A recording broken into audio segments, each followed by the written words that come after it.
તાપી જિલ્લા પંચાયત ઉપર ફરી એકવાર ભારતીય જનતા પાર્ટીએ પોતાનો ભગવો લહેરાવ્યો છે।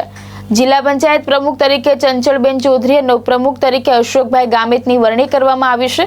ચૂંટણી બાદ ભાજપ કાર્યકરોમાં ભારે ઉત્સાહનો માહોલ જોવા મળ્યો હતો। તાપી જિલ્લા પંચાયતના પ્રમુખ અને ઉપપ્રમુખની ચૂંટણી આજે જિલ્લા પંચાયત સભાખંડ હોલ ખાતે યોજાઈ હતી। ચૂંટણી પ્રક્રિયામાં જિલ્લા પંચાયતના તમામ 26 ચૂંટાયેલા સભ્યો હાજર રહ્યા હતા। ભારતીય જનતા પાર્ટીના ઉમેદવાર તરીકે ચંચળબેન દિનેશભાઈ ચૌધરીને પ્રમુખ પદે અને અશોકભાઈ ધનજીભાઈ ગામિતને ઉપપ્રમુખ પદે 18 સભ્યોના સમર્થન સાથે વરણી કરવામાં આવી હતી।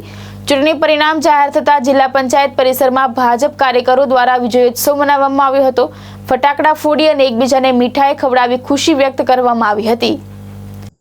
આજે અમારા તાપી જિલ્લા પંચાયતના પ્રમુખ અને તાપી જિલ્લા પંચાયતના ઉપપ્રમુખની ચૂંટણી હતી। આ નિમિત્તે અમારા સમગ્ર જિલ્લામાંથી ભારતીય જનતા પાર્ટીના તમામ કાર્યકર્તાઓ ઉપસ્થિત રહ્યા। ખાસ કરીને અમારા જિલ્લા સંગઠનના પ્રમુખ શ્રી સુરજભાઈ વસાવા, જિલ્લા સંગઠનના પ્રભારી જગદીશભાઈ બલ્લર સાહેબ, મહુવાના ધારાસભ્ય શ્રી મોહનભાઈ ઢોડિયા, વ્યારાના ધારાસભ્ય શ્રી મોહનભાઈ કોકણી પણ ઉપસ્થિત રહ્યા અને સમગ્ર જિલ્લામાં જે રીતે અમને ભારતીય જનતા પાર્ટીને મતદારો જે રીતે વિજેતા બનાવ્યા છે એ રીતે આગામી દિવસોમાં કેન્દ્ર સરકાર અને રાજ્ય સરકારની જેટલી પણ યોજનાઓ છે એ નીચે સુધી પહોંચે એના માટે અમે અમારી જે નવી ટીમ તાલુકા પંચાયત કે જિલ્લા પંચાયતના સભ્ય દ્વારા નીચે સુધી જનતાને લાભ મળે એના માટે પણ પ્રયત્નો કરીશું અને ભાજપ હજુ પણ કઈ રીતે મજબૂત બને એના માટે પણ અમારી જે સંગઠનની ટીમ છે સતત પ્રયત્નો કરશે। સાથે મળીને આગામી જ્યારે વિધાનસભાની ચૂંટણી આવશે ત્યારે અત્યારે જેટલા પણ મત છે એના કરતાં કઈ રીતે વધારે અમને લીડ મળે એના માટે અમે અત્યારથી જ મહેનત કરવાનું પણ અમે શરૂ કરી દઈશું।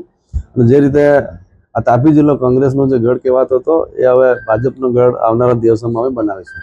તાલુકા પંચાયત અને જિલ્લા પંચાયત ચૂંટણીમાં તાપી જિલ્લામાં ભારતીય જનતા પાર્ટીને ભવ્ય જનસમર્થન મળવા બદલ આપના માધ્યમથી તાપી જિલ્લાના તમામ મતદાર ભાઈઓ બહેનોને હૃદયપૂર્વક આભાર વ્યક્ત કરું છું। ગઈકાલે પ્રદેશના મેન્ડેટ પ્રમાણે તાપી જિલ્લા પંચાયતના પદાધિકારીઓની નિમણૂક કરવામાં આવી। ગઈકાલે જિલ્લા પંચાયતના પ્રમુખ તરીકે ચંચળબેન ચૌધરી અને ઉપપ્રમુખ તરીકે અશોકભાઈ ગામિતનું ફોર્મ ભરવામાં આવ્યું અને આજરોજ જિલ્લા પંચાયતના પ્રમુખ તરીકે ચંચળબેન અને ઉપપ્રમુખ તરીકે અશોકભાઈ ગામિતની બહુમતી સાથે વરણી કરવામાં આવી છે। ત્યારે અમારી નવી ટીમના આ સુકાનીઓને ભારતીય જનતા પાર્ટીના તમામ કાર્યકર્તાઓ વતી હૃદયથી દિલથી શુભકામનાઓ પાઠવું છું। આજની આ ઐતિહાસિક ઘડીએ તાપી જિલ્લા મધ્યસ્થ ભારતીય જનતા પાર્ટીના કાર્યાલય પર હંસરાજ પાડવી સાથે દીપેશ વળવી, દ્રષ્ટિકોણ ન્યૂઝ તાપી।